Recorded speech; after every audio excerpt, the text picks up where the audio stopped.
On my most recent cruise with Royal Caribbean, I tried the key so you don't have to. The Key is an optional premium offering by Royal Caribbean, which provides the users access to a bunch of upgrades and additional features. The Key must be purchased for all guests in the cabin aged 6 or over, and the price does vary based on the sailing duration and the destination ports, and ranges in price from $19.99 per person per day to $36.99 per person per day. At the cheapest side of that means that a solo traveller on a 2-day cruise could pay as little as $40, whereas a family of 4 travelling on a 14-day cruise could pay as much as $2,000. I'll explain what's included, my thoughts on the benefit, and if I thought it was worth the extra cost. Of course, you might place a higher or lower value on some of these benefits, so I'll leave you to come up to your own conclusion on if you feel it's worth the extra cost or not. The benefits that come with the Key are subject to change and aren't all available on every sailing. I'm going to list out the 10 benefits that were available to me at the time of my sailing. Number 1 is priority boarding. During the check-in process, I did pick my arrival window. However, a few days before sailing, I received an email saying that I could turn up at any time between the first arrival appointment and the last of the day. There was a dedicated document check and security line, as well as the check-in desk, which really did expedite the process and make for a stress-free start to the vacation. This in itself is a great benefit to me. I like to just get through the line as quickly as possible and get on the ship so that I can just relax and have fun.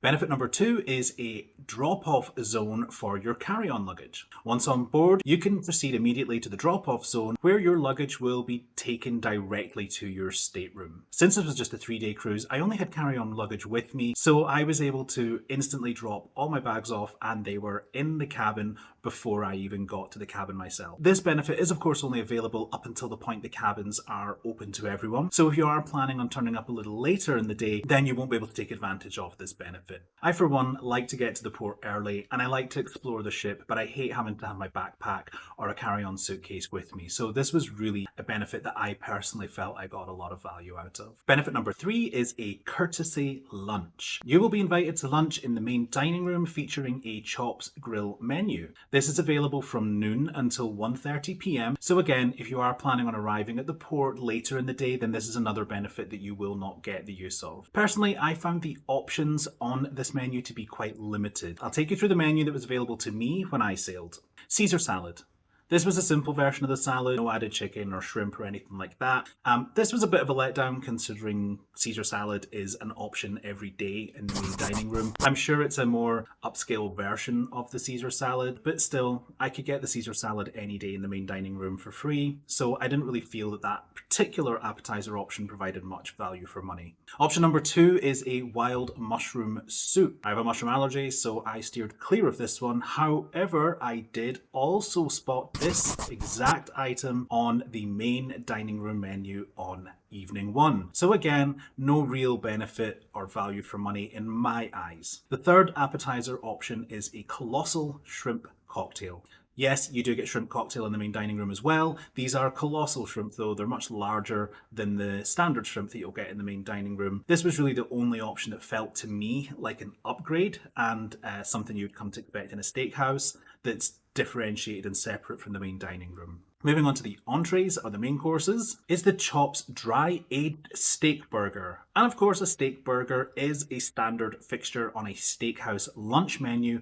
However, when it is such a limited menu with only 3 options, this felt like a bit of a waste of options. I don't think the burger was really the best choice for what's supposed to be a value added benefit that I've paid for, a premium benefit that I'm paying extra for. The Angus filet mignon, this is the option that I had. It's a small filet mignon, but most are. This was actually really nice. It was really well seared on the outside. It was cooked to perfection on the inside and is exactly what I would expect to see on a premium steakhouse offering. Rounding out option number 3 is the grilled branzino, which surprised me. I wasn't expecting to see a fish dish as the third and final option.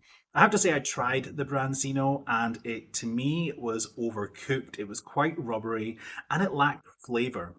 Personally, I really expected to see like a nice bone-in pork chop or some kind of chicken option as well. Yes, it's a steakhouse. Yes, people go for steaks.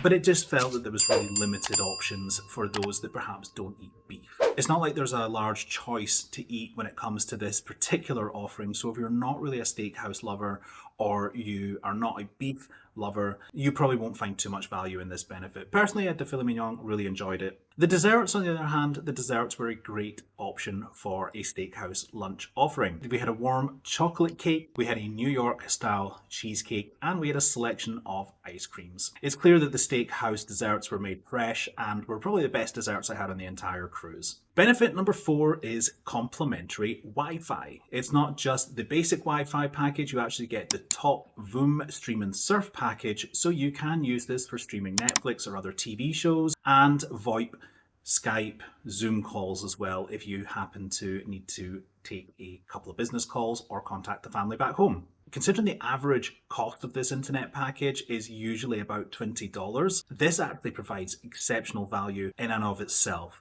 It's not something I would typically take. If I was going to take the internet package, probably the lower option would be fine for me. But if you are planning on taking the top tier internet package, then you'll probably find that the key is excellent value for money.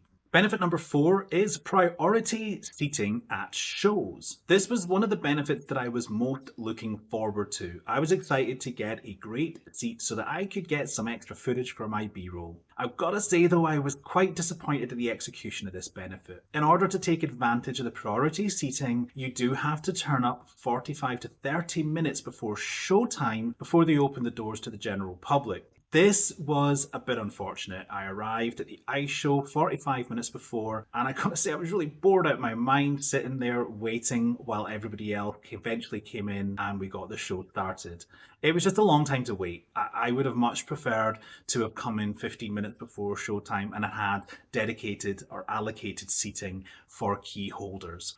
Or maybe even have dedicated allocated seating that is released to the general public 15 minutes before showtime. I don't know, just don't keep us waiting for 45 minutes and then call it a benefit. It really didn't feel like much of a benefit to me because of that. Benefit number 6 is private time for select activities. The types of activities include flow rider, water slides, rock wall, ice skating. This was a benefit that would be really useful on a busy, crowded ship. The ship was sailing at 30% capacity when I went, so it's not really something I needed to take advantage of, but it was nice to know that it was available to me. The timings are a bit unfortunate. Most activities, the private time is usually 1 hour before they open to the general public. I personally didn't feel the need to go on the rock wall at 8 a.m. or the flow rider at 8 a.m., especially at a port day. But if you are looking for those activities and you want to guarantee that you get a spot on those activities, then this is probably something you will personally find great value. I didn't. I was able to do all the activities I wanted to outside of this because the ship was so empty and also because the timings didn't really work for me. Benefit number 7 is priority tendering. Now, I didn't have any tender ports, which is probably why the key was priced at the lower end of the price point for my cruise.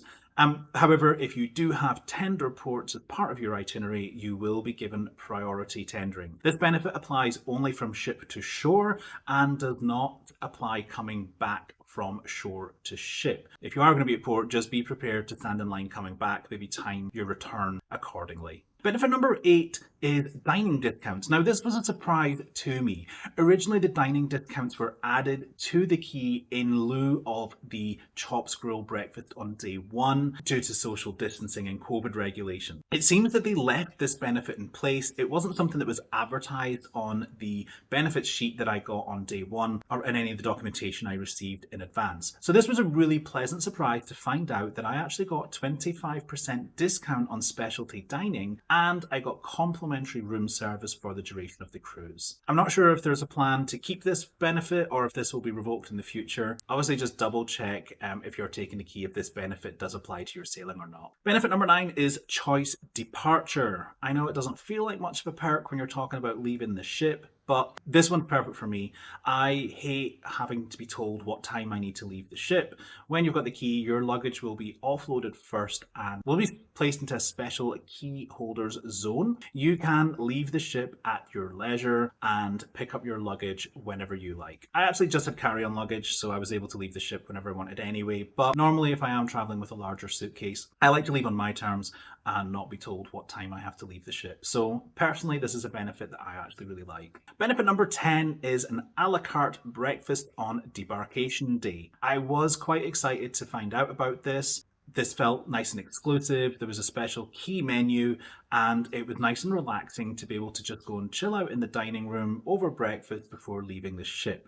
Although I was rather then disappointed to find out that the main dining room is open for breakfast to everybody, and there was only a couple of options that were available to the key holders that were not on the standard menu. One of those was the crab benedict, which I had and really enjoyed, and the other one is the steak and eggs. Actually, there was a third final option, which was two parfaits. I saw somebody else getting this. It didn't look special enough to me to warrant paying extra for this. Same with the crab benedict. I liked it. I didn't need it, and I don't really need steak and eggs on the last day.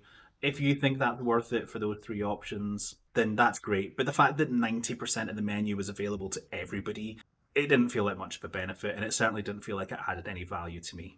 All in all, the key is not something that I personally will take again. I did enjoy the benefits that I had, and I'm glad I tried it and was able to use them. I just don't feel it gives enough value for money, especially on longer cruises. I have a 7-day cruise later this year, and the key is currently priced at $36.99 for that cruise, and that's just way too high of a price point for me per person in the cabin for 7 days. The steakhouse lunch was a nice touch. I just felt that the steakhouse options aren't really appealing to a wide variety of people. I think I would have preferred to have had a selection of complimentary dining available to me, or maybe if it just came with one reservation to a specialty restaurant at any time during the cruise, I probably would have felt that was better value for money than necessarily just having three options to choose from on a lunch menu. If you like preferred seating and you don't mind waiting for quite a while, or you don't mind rearranging your schedule for the private time activity, you'll probably find a lot of value with those two options alone. Again, for me personally, I just felt the wait time was too long and that the activities weren't really suitable times for me personally. So it's not something that I feel like I would use if I took the key again in the future. So no value added for me there. I would say that my favourite benefit by far was the priority boarding and the bag drop. I like to be one of the first on the ship. I like to get on the ship quickly, and I like to offload any bags that I have as quickly as possible. I would more than happily pay the $19.99 to the $36.99 for 1 day only just to use those benefits alone. That for me was by far where the best value for money lay. So overall, not something I'll take again. Glad I tried it. If you do want to use the key and you've got any more questions for me, certainly feel free to drop them in the comments below. If you've had the key before, let me know. Did you think it was good value for money or not? Finally, if you like this video, don't forget to give me a thumbs up. And if you hit subscribe, you'll be notified anytime I drop a video. Thanks for watching.